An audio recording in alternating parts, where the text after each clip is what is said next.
কোরআন হাদিস থেকে বক্তব্য দিবে, অথচ ওই বক্তব্যের প্রতি ঈমান আনলে আমল করলে জাহান্নামে যাবে। এই কথা মুহাম্মদ সাল্লাল্লাহু আলাইহি ওয়াসাল্লাম বলছেন। তার মানে বক্তা কোরআন হাদিস থেকেই বক্তব্য দিবে, ঠিক আছে, কিন্তু কোরআন হাদিসের বোঝ মুহাম্মদ সাল্লাল্লাহু আলাইহি ওয়াসাল্লামের মতো হবে না, সাহাবাদের মতো হবে না। বক্তা নিজের মতো করে বুঝাবে, তার নিজের স্বার্থ হাসিলের জন্যে। তার প্রমাণ, এই উপমহাদেশে পীরতন্ত্রের খেলা শুরু হয়েছে। এই উপমহাদেশে কবর পূজা, মাজার পূজা, শিরক বেদাতের ফ্যাক্টরি খুলেছে। এক শ্রেণীর খানকার এই পাগড়িওয়ালা টুপিওয়ালা হুজুরেরা, তারা এই খানকা কবর এক একটা শিরকের ফ্যাক্টরির মাধ্যমে বাংলাদেশের লক্ষ কোটি মুসলমানের ঈমান তারা হরণ করছে। এর কারণ কি? এর কারণ হচ্ছে এই কোরআন থেকেই তারা দলিল দিচ্ছে যে পীর ধরা ফরজ, পীর ধরতে হবে, পীরের মুরিদ হতে হবে। বক্তা নগদ কোরআনের আয়াত তেলাওয়াত করে অপব্যাখ্যা করে দিলেন। আপনি সূরা কাহাফ খুলেন, 18 নম্বর সূরা 17 নম্বর আয়াত। বক্তা বলছেন, দায়ী বলছেন, আল্লাহ বলছেন সূরা কাহাফের 17 নম্বর আয়াতে, মায়াহদিল্লাহ ফাহুয়াল মুহতাদ, আল্লাহ যাকে হেদায়েত দেন সে হেদায়েত প্রাপ্ত হয়। ওয়ামাই ইউদলিল ফালাং তাজিদা লাহু ওয়ালিয়াম মুরশিদা, আর আল্লাহ যাকে পথভ্রষ্ট করেন তার কোনো মুর্শিদ নাই। কাজেই যে ভালো পথে আসবে, যে হেদায়েত প্রাপ্ত হতে চায়, সে যেন পীরের মুরিদ হয়। এই যে দেখেন মুর্শিদ, আল্লাহ বলছেন যে পথভ্রষ্ট, তার কোনো মুর্শিদ নাই। কিন্তু ওই ব্যক্তি যদি জান্নাতে যেতে চায়, তাহলে সে যেন মুর্শিদের গোলাম হয়। আর পীরকেই তারা বলে মুর্শিদ। মুর্শিদ মানে পথ প্রদর্শক। একজন মানুষের জন্য সর্বোত্তম পথ প্রদর্শককে আল্লাহ। মানুষ মানুষকে হেদায়েত দিতে পারে না। মানুষ তো বহু দূরের কথা, পৃথিবীতে কোনো নবী তার উম্মতকে হেদায়েত দিতে পারেনি। ইব্রাহিম আলাইহিস সালাম তার বাপ আজরকে হেদায়েত দিতে পারেনি। মূসা আলাইহিস সালাম, নূহ আলাইহিস সালাম তার সন্তানকে হেদায়েত দিতে পারেনি। মুহাম্মদ সাল্লাল্লাহু আলাইহি সাল্লাম তার চাচা আবু তালেবকে হেদায়েত দিতে পারেনি।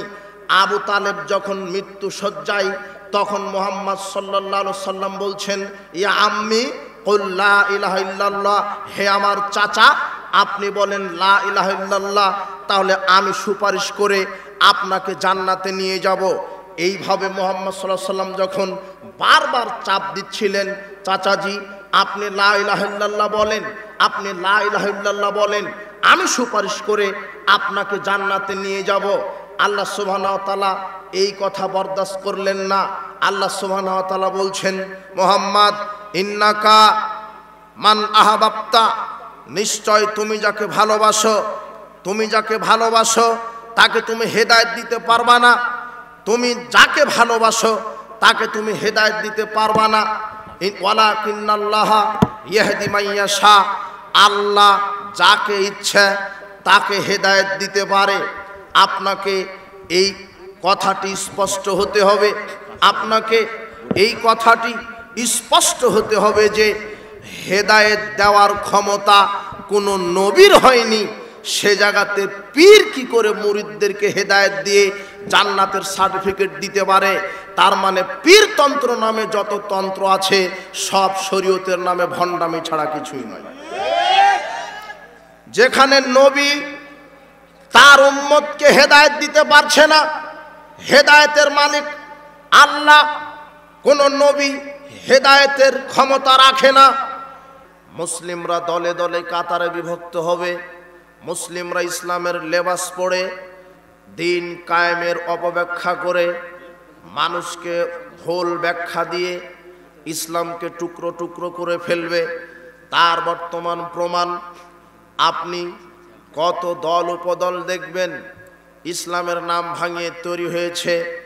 নিজেদের বোঝ, নিজ মন মস্তিষ্ক প্রসূত জ্ঞান দিয়ে কোরআন হাদিসকে বুঝতে গিয়ে মানুষ আজকে দলে দলে বিভক্ত হয়েছে।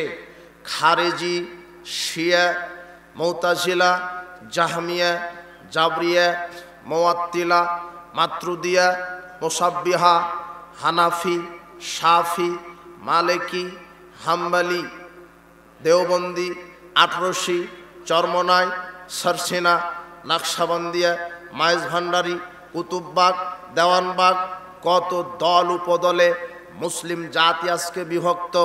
অথচ আপনি যদি জিজ্ঞাসা করেন, প্রত্যেকটা দল উপদলকে জিজ্ঞাসা যদি করেন তোমার দিন কি, বলবে ইসলাম। তোমার নাম কি, বলবে মুসলিম। অথচ দিন ইসলামের সাথে মুসলিমদের নীতি নৈতিকতার সাথে তাদের কোনো মিল নেই। অথচ দিনের লেবাস পরে একামতে দিনের নামে কোরআন হাদিসের অপব্যাখ্যা করে নিজেদের স্বার্থ হাসিলের জন্য কত দল তৈরি করেছে। বর্তমান পৃথিবীতে মুসলিম উম্মার ভিতরে ফাটল সৃষ্টি, ঐক্যকে নষ্ট করার মূল কারণ হলো কোরআন সুন্নাহকে অপব্যাখ্যা করা, কোরআন সুন্নাহর বুঝকে বিকৃত করা, কোরআন সুন্নাহকে নিজের মতো মনে করে বোঝা। বর্তমান পৃথিবীতে মুসলিম জাতির মধ্যে এত ফাটল, এত দল, এত উপদলের মূল কারণ হলো কোরআন সুন্নাহ নিজের মতো করে বোঝা। মানুষ নিজের মতো করে যখনই কোরআন সুন্নাহ বুঝতে গেছে, নিজের মতো করে যখনই কোরআন সুন্নাহ ব্যাখ্যা করতে গেছে, তখনই মুসলিম জাতি ভেঙে টুকরা টুকরা হয়ে গেছে।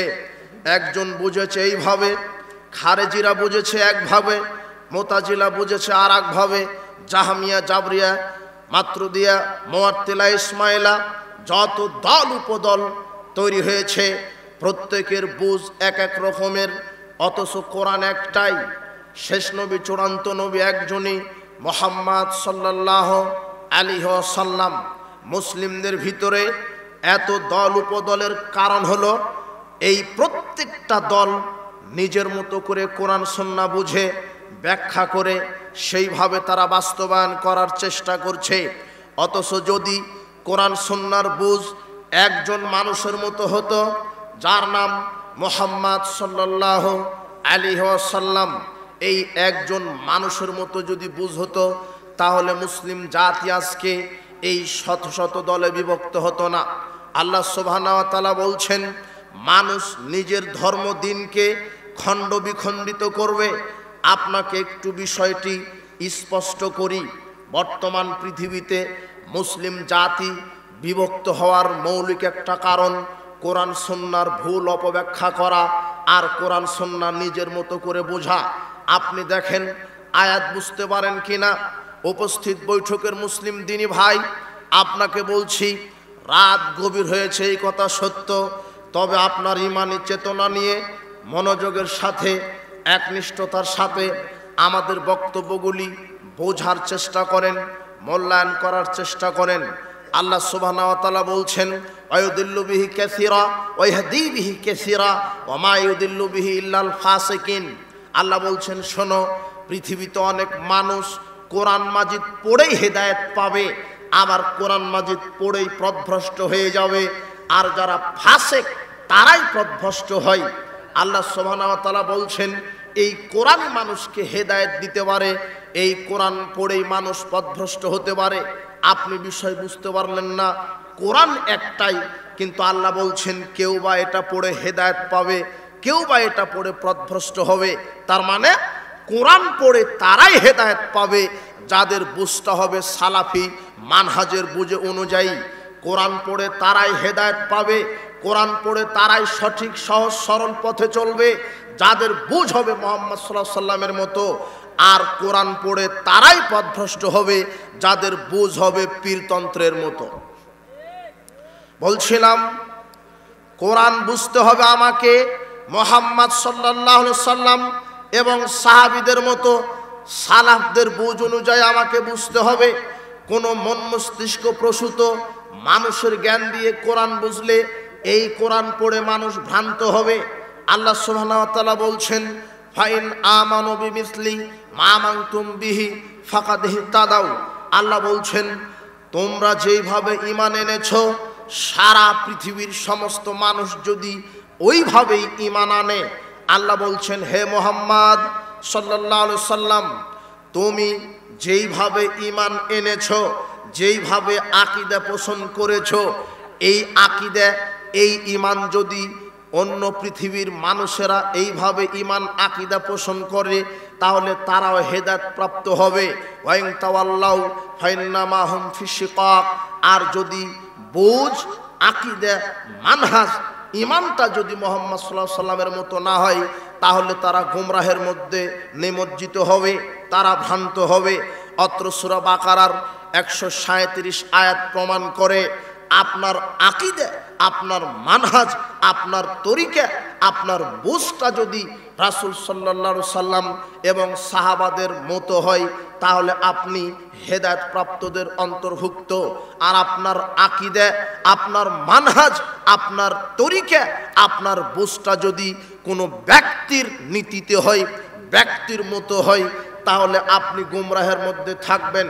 আল্লাহ সুবহানাহু ওয়া তাআলা বলছেন, ওয়াস-সাবিকুনাল আউয়ালুনা মিনাল মুহাজিরিনা ওয়াল আনসার। ঈমান আনয়নে অগ্রবর্তী হয়েছে সাহাবীগণ। ওয়াল্লাযিনা তাবাউহুম বিহসান রাদিয়াল্লাহু আনহুম ওয়া রাদু আন। এবং তারাও ঈমান আনয়নে অগ্রবর্তী হতে পারবে যারা সাহাবাদের নীতি গ্রহণ করবে। আপনার ঈমানটা যদি সাহাবাদের মতো হয়, আপনার আকীদা যদি সাহাবাদের মতো হয়, আপনার মানহাজটা যদি সাহাবাদের সাথে মিলে যায়, তাহলে আপনিও ঈমান আনয়নে অগ্রবর্তীদের মধ্যে দাখিল হতে পারবেন। আর আপনার বুঝ, আপনার আকীদা, মানহাজ যদি সাহাবাদের নীতির সাথে না মেলে, তাহলে আপনার ঈমান, আপনার আকীদা আল্লাহ গ্রহণ করবেন না। আল্লাহ সুবহানাহু ওয়া তাআলা বলছেন, ওয়ামান ইউশাকিকির রাসূলা মিন বাদি মা তাবায়্যানা লাহুল হুদা ওয়া ইয়াত্তাবি গায়রা সাবিলিল মুমিনিন নুওয়াল্লিহি মা তাওয়াল্লা ওয়া নুসলিহি জাহান্নাম ওয়া সাআত মাসীরা। আল্লাহ সুবহানাহু ওয়া তাআলা বলছেন, প্রকাশ্য হেদায়েত আসার পরে, প্রকাশ্য হেদায়েত আসার পরে যারা রাসূল সাল্লাল্লাহু আলাইহি সাল্লামের বিরোধিতা করে, প্রকাশ্য হেদায়েত, প্রকাশ্য তরিকা, প্রকাশ্য সুন্নাহ প্রকাশিত হওয়ার পরে যারা সুন্নাতের বিরোধিতা করে, যারা আকীদা মানহাজের বিরোধিতা করে, ওয়ায়াত্তাবি গায়রা সাবিলিল মুমিনিন, এবং সাহাবাদের নীতির উল্টা চলে, সাহাবাদের বুঝের উল্টা চলে, নোয়াল্লিহি, আল্লাহ তাকে সেদিকেই ফিরাবেন, মা তাওয়াল্লা, সে যেদিকে ফিরতে চায়, ওয়ানুসলিহি জাহান্নাম, আর আল্লাহ এই সকল আকীদা মানহাজ ভ্রান্ত লোককে জাহান্নামে আসার দিবেন। ওয়াসাআত মাসীরা, আর সেটা হবে খুব খারাপ জায়গা, নিকৃষ্ট আবাসস্থল। উল্লেখিত আয়াতগুলি প্রমাণ করে মুসলিম জাতি ঈমান আনয়নে অগ্রবর্তী হতে পারবে যদি আপনার বুঝটা হয় রাসূল সাল্লাল্লাহু আলাইহি সাল্লাম এবং সাহাবাদের মতো করে। কিন্তু মুসলিম জাতির বিভ্রান্তের মূল কারণ হচ্ছে কোরআন সুন্নাহ নিজেদের মতো করে বোঝা, নিজেদের মতো করে ব্যাখ্যা করা। হুযায়ফা ইবনুল ইয়ামান রাদিয়াল্লাহু আনহু বলছেন, কানান নাসু ইয়াসআলুনা রাসূলুল্লাহ সাল্লাল্লাহু আলাইহি ওয়াসাল্লাম আনিল খায়রে। লোকজন রাসূল সাল্লাল্লাহু আলাইহি ওয়াসাল্লামকে জিজ্ঞাসা করত কল্যাণ বিষয়ে, কোন কাজ করলে কল্যাণ হবে। অকুনতু আসআলুহু আনিশ শাররে, আর আমি হুযায়ফা ইবনুল ইয়ামান রাসূল সাল্লাল্লাহু আলাইহি ওয়াসাল্লামকে জিজ্ঞাসা করতাম অকল্যাণ বিষয়ে, মা খাফাতা ইউদ্রিকানে, যাতে করে অকল্যাণ আমাকে পেয়ে না বসে, যাতে করে অকল্যাণ আমাকে পেয়ে না বসে। আমি বললাম, ইয়া রাসূলুল্লাহ, ইন্না কুন্না ফি জাহেলিয়াতিন ওয়া শাররিন, আমরা জাহেলি যুগে ছিলাম, আমরা অকল্যাণের মধ্যে ছিলাম। ফাজানাল্লাহু বিহাজাল খায়র, আল্লাহ সুবহানাহু ওয়া তাআলা আমাদেরকে কল্যাণের মধ্যে এনেছেন। ফাহাল বাদা জালিকাল খায়র মিন শাররিন, তো আল্লাহ যেই কল্যাণের মধ্যে দিলেন, এই কল্যাণের পরে কি আবার অকল্যাণ আসবে? তিনি বললেন, হ্যাঁ, এই কল্যাণের পরে অকল্যাণ আসবে। আমি বললাম, আল্লাহর নবী, যেই অকল্যাণ আসবে ওই অকল্যাণের পরে আবার কি কল্যাণ আসবে? তখন তিনি বললেন, হ্যাঁ।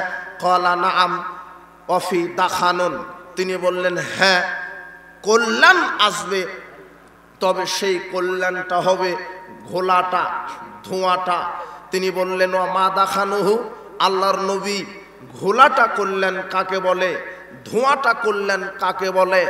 রাসূল সাল্লাল্লাহু আলাইহি সাল্লাম বলছেন কওমুন ইয়াহদুনা বিগাইরি হাদি তারিফু মিনহুমা তুনকিরু, মানুষ আমার দিনকে বাদ দিয়ে অন্য দিনে চলবে, তাদের মধ্যে ভালো মন্দ উভয় থাকবে। এরপরে হুযায়ফা রাদিয়াল্লাহু আনহু জিজ্ঞাসা করলেন ফাহাল বাদা যালিকা শাররু মিন খায়রিন, তো এই ঘোলাটা অস্পষ্ট কল্যাণের পরে কি আবার অকল্যাণ আসবে? তখন রাসূল সাল্লাল্লাহু আলাইহি ওয়াসাল্লাম বলছেন হ্যাঁ, আবার অকল্যাণ আসবে। তখন এই অকল্যাণটা এমন হবে দুআতুন আলা আবওয়াবি জাহান্নাম, জাহান্নামের দিকে নিয়ে যাওয়ার জন্য কিছু দায়ী, কিছু বক্তা, কিছু আলেম পৃথিবীতে বাহির হবে। যেই আলেম, যেই বক্তা, যেই দায়ী মানুষকে কোরআন সুন্নাহর অপব্যাখ্যা করে জাহান্নামের দিকে নিয়ে যাবে। অকল্যাণ এমনভাবে আপনাকে ছেয়ে বসবে, আপনি একটু বোঝার চেষ্টা করেন। হাদিসটি সহিহ বুখারীর 3606 নম্বর হাদিস। রাসূল সাল্লাল্লাহু আলাইহি সাল্লাম বলছেন যে অস্পষ্টতা, অকল্যাণ এমনভাবে সমাজে চলে আসবে যে জাহান্নামের দিকে ডাকার একজন দায়ী বের হবে, দুআত কিছু দায়ীগণ বের হবে। রাসূল সাল্লাল্লাহু আলাইহি সাল্লাম বহু বচন ব্যবহার করে বললেন কিছু দায়ী, কিছু বক্তা, কিছু আলেম বের হবে যারা মানুষকে জাহান্নামের দিকে ডাকবে। হুযায়ফা রাদিয়াল্লাহু আনহু বলছেন সিফহুম লানা, আল্লাহর নবী এইরকম আলেম, দায়ী, বক্তাদের পরিচয় বলেন। তখন রাসূল সাল্লাল্লাহু আলাইহি সাল্লাম বলছেন হুম মিন জিলদাতিনা ওয়া ইয়াতাকাল্লামুনা বিআলসিনাতিনা, তারা হবে মুসলিম, তারা কোরআন সুন্নাহ থেকেই কথা বলবে, তারা হবে মুসলিম, তারা কোরআন সুন্নাহ থেকেই কথা বলবে। মান আজাবাহুম ইলাইহা কাযাফু ফিহা, যারা এই বক্তার কথাতে সাড়া দিবে তাদেরকেই এই বক্তা, এই দায়ী জাহান্নামে নিক্ষেপ করবে। হাদিস বুঝতে পারলেন কিনা একটু আপনার ব্যাখ্যা সাপেক্ষ আপনাকে কয়েক মিনিট কথা বলি।